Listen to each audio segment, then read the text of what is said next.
Thank you. Ernest Urtasun. Thank you, Mr. President.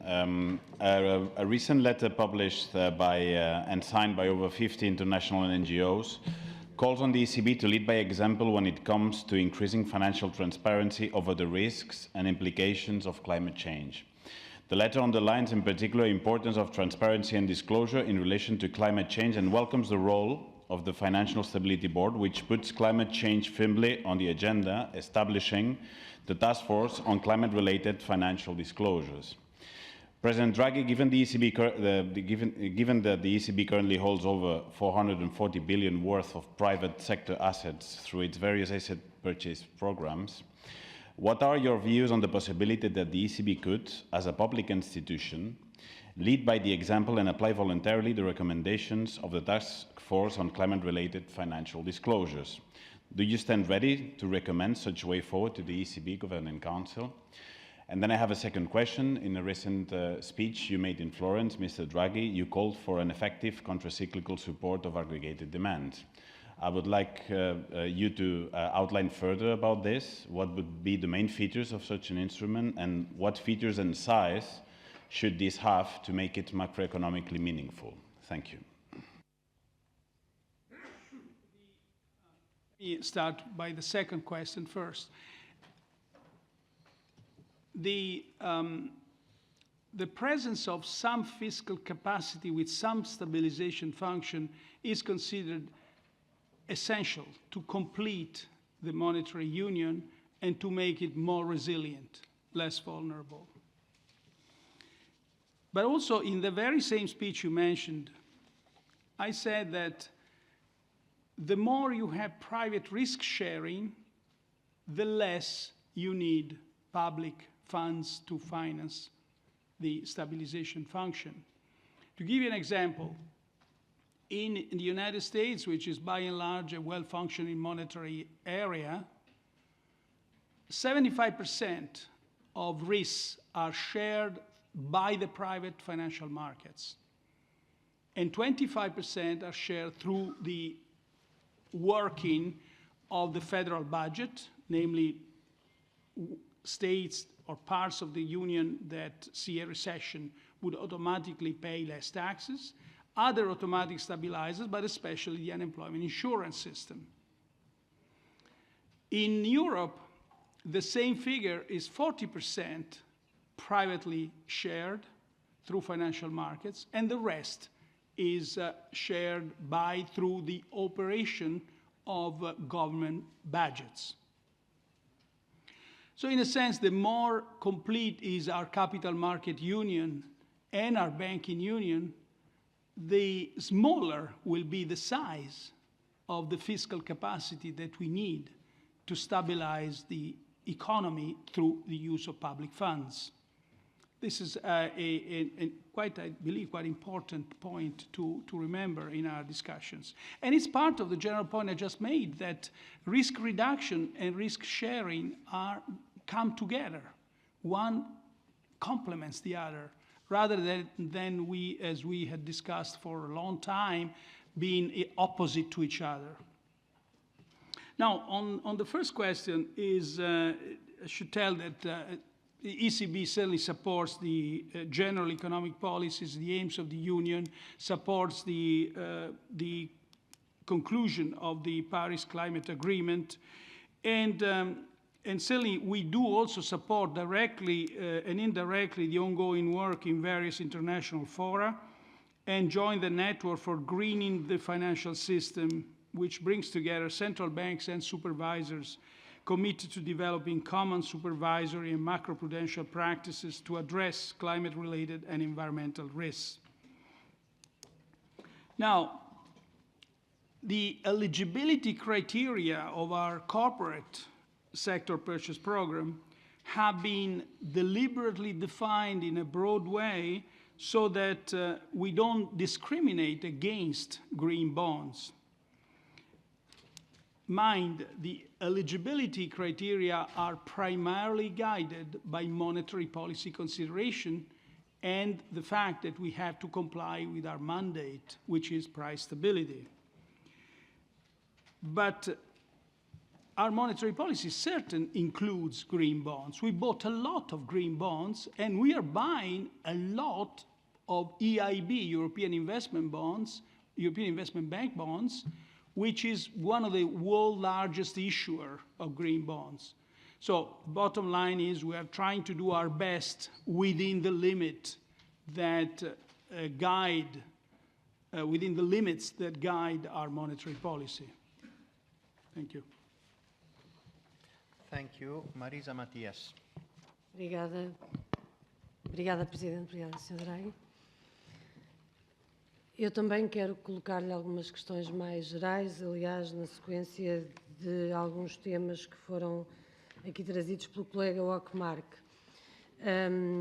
Em 2011, quando a economia europeia ensaiava uma tímida recuperação económica, o que nós assistimos foi a um aumento das taxas de juros, aliás, promovido pelo seu antecessor. Durante vários anos, o BCE tem apoiado políticas de compressão de salários e, recentemente, o Sr. Draghi chegou ao ponto de pedir aos sindicatos para que eles sejam mais exigentes no sentido de ver se a inflação pode descolar ou não, porque não tem descolado. É verdade, e isso é mesmo a verdade, é que a política expansionista do BCE e com tudo aquilo que tem sido feito, a inflação mantém-se no 1%, muito abaixo do objetivo do BCE. E, portanto, eu queria colocar-lhe aqui 4 questões muito rápidas e muito diretas. A primeira é se acha mesmo sensato recuar nas únicas políticas que estão a produzir algum tipo de resultado na União Europeia, ainda que insuficientes. A segunda é se está arrependido de ter andado a advogar a compressão salarial e a desregulação do mercado de trabalho. A terceira é se o preocupa a viragem na política orçamental no sentido de desinvestimento na política de coesão e no impasse total na discussão sobre o orçamento europeu a sério. E a última é se vai aumentar as taxas de juro, se vai parar o quantitative easing, se vai fazer isto mesmo que a inflação se mantenha bem abaixo dos 2%, a que está subjacente, obviamente, ao que acabei de referir. Se não considera que esta decisão é uma flagrante violação do próprio mandato do BCE. Muito obrigada. Thank you. I'll start from the last point. Well, first of all, let me just say that I don't think I ever asked trade unions to ask for more wages. I think this is the complete responsibility of social partners, certainly not up to central bankers to ask social partners or to tell social partners what they should do or not. We are, as I said in my introductory statement, we are confident that inflation is converging. And it is converging given a variety of projections, figures, statistical analysis, confidence intervals, and it's converging in a way that is self-sustained. In other words, that it doesn't need the continuation of the asset purchase program beyond the limits that have been announced in the press conference for inflation to continue converging. And we believe that our policy has been very effective to this extent. At the same time, the forward guidance that was given in the by the last Governing Council decision explicitly said that the interest rates will stay at the present level past the end of the net asset purchases, well through the end of the summer or through the summer in 2019, and beyond if needed. And in an event, the Governing Council is ready to adjust all its instruments depending on the incoming data. So there isn't any intention to, nobody said anything about raising interest rates or anything like that. On the point about fiscal policy, it's quite clear now that countries which have a high debt ought to have a sustainable fiscal policy. And now that growth has picked up, countries which have high debt especially should basically rebuild fiscal buffers for the time when growth will go down. And this is the experience of the crisis. The crisis gave many lessons, one of which was exactly this. The countries that had plenty of fiscal buffers, had a good, solid, robust budgetary condition, were in a position when the crisis struck, for example, to spend a lot of public money bailing out their banks.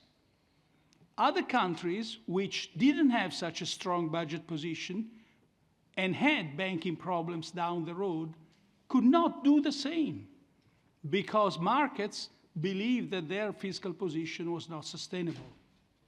So the crisis is telling us many things, but one thing is also telling us that in view of the future, when times are good, it's good to rebuild fiscal buffers and use the very low interest rates as an opportunity to sort of recover. As someone said, it's when the sun is shining that we fix the roof.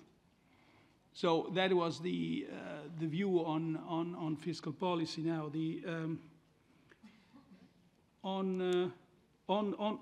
about wages, why are we confident that inflation is actually converging towards our objective? And why our projections actually are saying this? Because with inflation expectations that are solidly anchored to our objective, and the economy that continues with its strength, we see the labor markets become gradually tighter and tighter. In other words, unemployment keeps on going down. And with that, we see that nominal wages are gradually picking up. The latest number of nominal compensation per employee is for the Eurozone is, if I'm not mistaken, 2%, coming up from 1.6% previous data. So we're seeing signs of this. And we are confident that basically, thanks to our monetary policy, the inflation rate will converge to our objectives. Thank you, Marco Valli. Sì, grazie Presidente, grazie al Presidente Draghi. Collegandomi all'ultima risposta che ha dato la collega Mattia sui dati dell'inflazione, ho in mano i dati dell'inflazione core, che ovviamente non sono quelli che prendete in considerazione per la politica monetaria, perché si prende in considerazione il dato Island, però guardando l'inflazione core, ovvero escludendo i prezzi del carburante che negli ultimi mesi sono saliti di una percentuale notevole, e i prezzi appunto di beni di prima necessità, cibo, alcol e tabacco, i dati sono di media attorno allo 0,9-1%, quindi questo mi porta a pensare che se in un futuro anche prossimo, non troppo lontano, il prezzo del carburante e poi di questi beni dovesse calare, inevitabilmente anche il dato dell'inflazione e quindi l'obiettivo della stabilità dei prezzi a BCE sarebbe lontano dal famoso 2%, quindi non è stato molto chiaro, ma se dovesse appunto andare in questa direzione il dato di inflazione highline, volevo chiederle se la BCE comunque ha la possibilità di rivedere la sua politica e anche ritornare a una fase espansiva. E in più un'altra domanda, visto che abbiamo parlato anche di riduzione dell'NPL, d'accordo che questa va fatta ovviamente con una certa velocità, ma allo stesso tempo con una certa sensibilità per evitare speculazioni sull'argomento, ma quello che le voglio chiedere è, in un'ottica di riduzione dei rischi, secondo lei è necessario anche puntare giustamente un pochino di più l'attenzione sui titoli liquidi che detengono principalmente le banche d'affari del Nord Europa? Abbiamo un recente studio della Commissione Econ che evidenzia concentrazioni rilevanti soprattutto in banche francesi e tedesche d'affari, e secondo me in un momento adesso di mercato sereno questi titoli liquidi prezzano un prezzo abbastanza buono, però in caso di crisi sul mercato, ecco, questi potrebbero andare a perdere valore, quindi bene che nei prossimi stress test ci sarà un indicatore, però è fondamentale secondo me almeno avere la stessa attenzione che si ha per gli NPL per questi titoli di secondo e terzo livello. Volevo chiederle un suo parere a riguardo, grazie.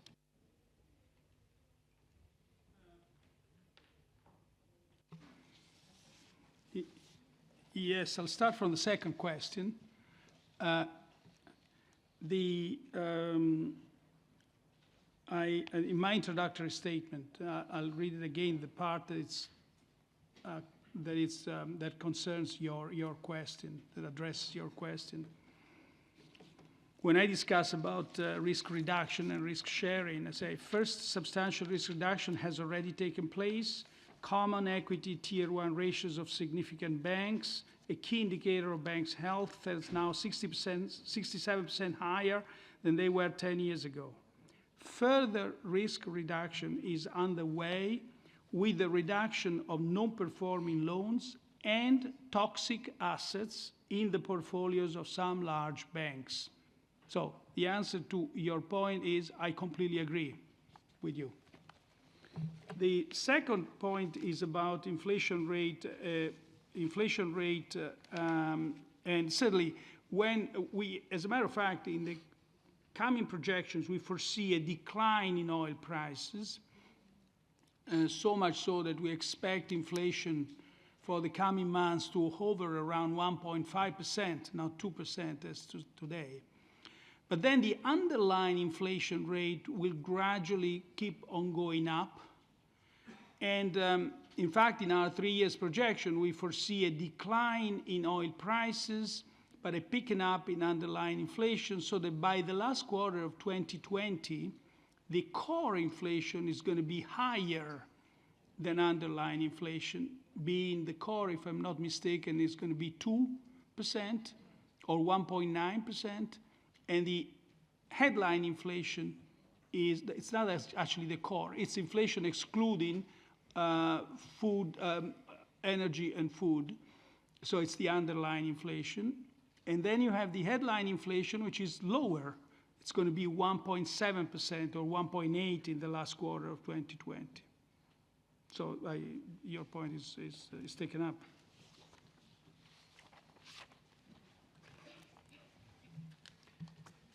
Thank you. Thank you very much.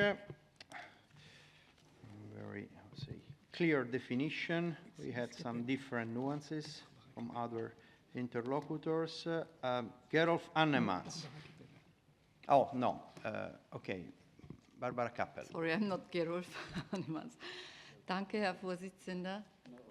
Danke, Herr Präsident Draghi. Sie haben heute etwas für mich sehr Interessantes gesagt, nämlich, dass Sie trotz des Auslaufens des Asset Purchase Programms die Investitionspolitik der EZB fortführen werden. Und ich würde Sie bitten, uns vielleicht zu erläutern, wie wir uns das vorstellen dürfen. Heißt das, dass die Bilanzsumme, die jetzt auf unglaubliche 4.578,5 Milliarden Euro erhöht wurde, gleich bleiben wird, dass Sie Anleihen, die auslaufen, nachkaufen werden? Oder ich bitte um eine Erläuterung hier.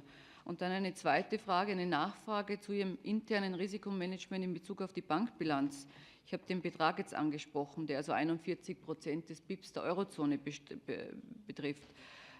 Verfügt die EZB über ausreichend Know-how und auch die Instrumente, um die Risiken einer Bilanz, die sich so schnell erhöht hat, entsprechend zu modellieren und zu erproben? Und eine Nachfrage in Bezug auf die Immobilienpreise. Das Asset Purchase Programm hat ja erhebliche Auswirkungen auch gehabt auf die Kosten, die Preise von Finanzanlagen und die Kosten der Marktfinanzierung von Staaten und auch von Unternehmen, sprich auf die Anleiherenditen. Die Deutsche Bundesbank hat beispielsweise gesagt im Februar dieses Jahres, dass in Immobilien in Deutschland sowohl gewerbliche als auch private in Stadtlagen um 35% überbewertet sind. Und jetzt möchte ich Sie fragen, nach Auslaufen des Asset Purchase Programms, welche Auswirkungen erwarten Sie insbesondere auf den Immobiliensektor?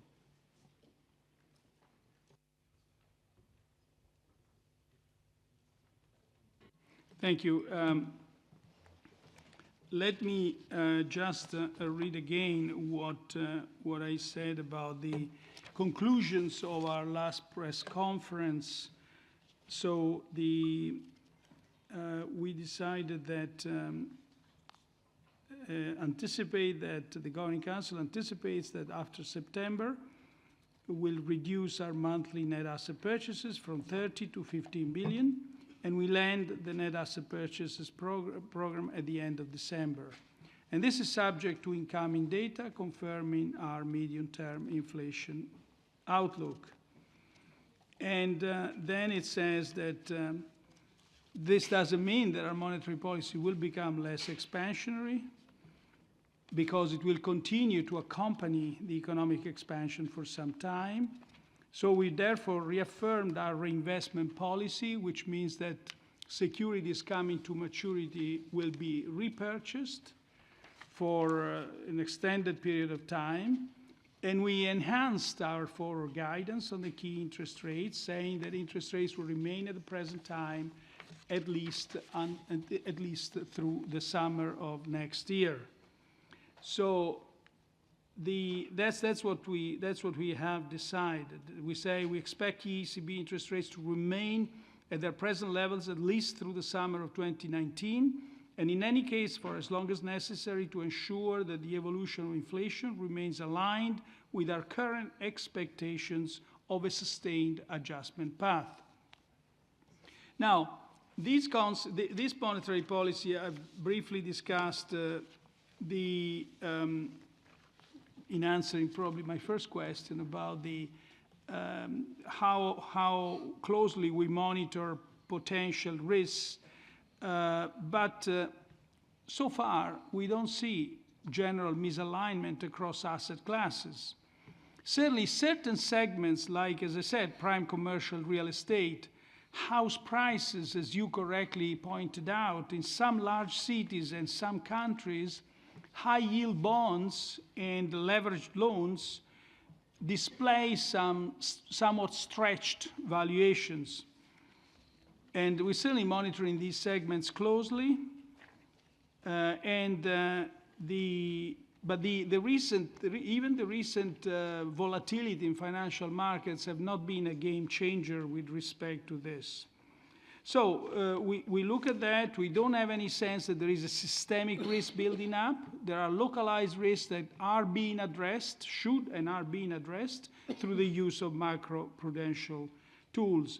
Now, bubbles, it's not to deny that bubbles are very costly for their implications on the economy and when they are accompanied by excessive credit growth. But when we look at that, we see that loan growth rates are still moderate and broadly in line with fundamentals developments. So all in all, as I was saying at the beginning of this hearing, we have no signs of an increase in leverage or in credit that characterized the years before the great financial crisis. Thank you. Thank you, Gabriel Mato.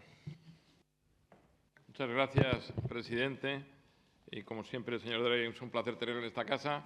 Y en esta ocasión le doy la bienvenida en mi nueva condición de ponente del informe anual del Banco Central Europeo, en el que ya estoy trabajando y que me gustaría presentar antes de vacaciones de verano.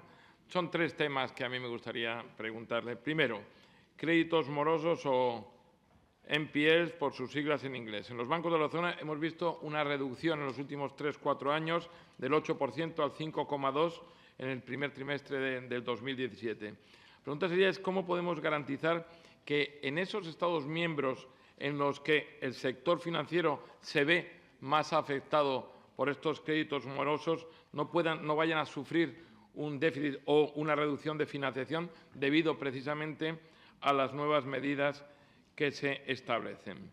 La segunda cuestión sería en relación con la progresiva retirada de estímulos y la necesidad, compartimos, de no ser complacientes y de continuar con las reformas estructurales. Usted lo ha dicho, hemos visto que la tasa de desempleo en la eurozona ha caído hasta el 8,4%, pero ¿podemos asegurar que esta tendencia, una buena tendencia desde luego, podría formalizarse o continuar en un escenario de retirada de estímulos como es el que nos enfrentamos. Y tercero, un tema que desata mi curiosidad y me atrae, que es el de las criptomonedas. ¿Considera usted, el Banco Central Europeo, que en largo plazo el mercado de criptomonedas pueda continuar creciendo y a lo mejor suponer un riesgo a la política monetaria y a la estabilidad financiera? Es decir, ¿cuáles serían las bondades, desde su punto de vista, las bondades y los riesgos de estas criptomonedas? Muchas gracias. Thank you. Well, the first question asks whether reduction of NPLs could curb financing to the economy. And it's the same question, in a sense, that was asked several years ago when the ECB and many supervisors in the world were pushing banks to increase their capital and capital ratios.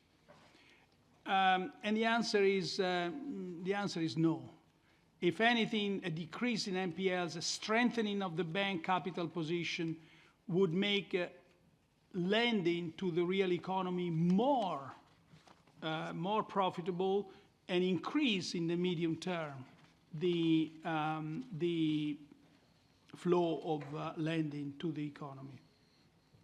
Let me also add another thing, that for banks to be able to raise capital from private markets is absolutely essential that they reduce their NPL stocks.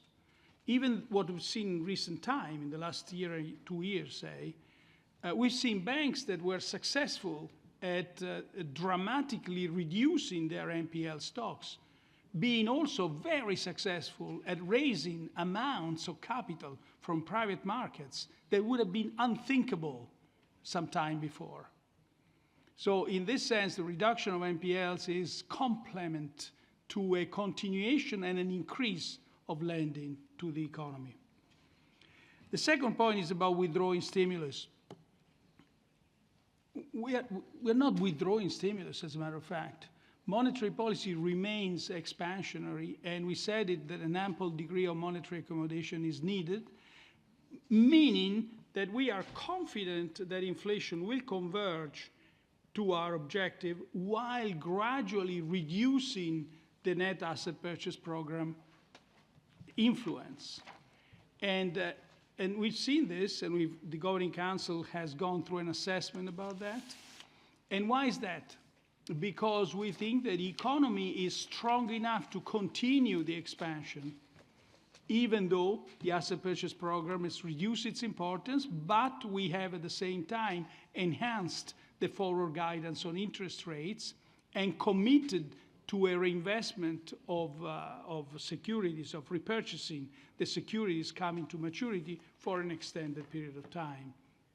So in other words, our monetary policy now is based on a continuation until December of the APP, on a reinvestment policy for an extended period of time, and on keeping interest rates at the present level for at least, as I said, through the summer of 2019. And then in any event, the Governing Council is ready to adjust the monetary policy instruments depending on the medium-term inflation outlook.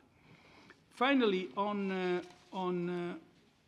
cryptocurrencies, first of all, we share entirely the ESA's concern, the other supervisory authorities' concerns about the need for investors' protection and consumers' protection action when we come to cryptocurrencies. And third, the point was asked before about anti-money laundering activities, because it's unquestionable that the great benefits of cryptocurrencies is the fact that they are anonymous. And so we need action on 3 fronts on this point. Having said that, we don't think they really raise any risk for financial, or not much risk for financial stability. The amounts are still small, and the exposures of the supervised entities in the Eurozone to cryptocurrencies are not relevant at all, is in Eurozone. So all in all, and as far as monetary policy is concerned, there isn't any interaction Because, you know, cryptocurrencies are not a good unit of account or a good means of payment, which is what money is, because they're volatile, but especially because there is no institution backstopping a cryptocurrency. You have the ECB backstopping the euro. You know, a euro today is a euro tomorrow. But a cryptocurrency's value changes. And so we are not concerned by that. Thank you. Jacob.